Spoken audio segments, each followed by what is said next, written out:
To install apps or games on your my.t 4K Smart Box, press on the Google Home button on your remote control to launch the Android TV homepage. Using your navigation keys, browse to Google Play Store and press OK to select. If you do not have a Google account, you can create one by pressing on Create Account. Now, if you do have a Google account, enter your email address and password. Press on Next to continue. The Google Play screen will appear. You can also type the name of the app or game you are looking for or use the voice command.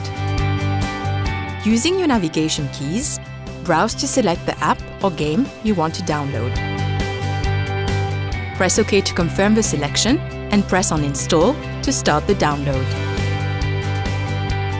Once the download is completed, press on Open to launch the game on your my.t 4K Smart Box.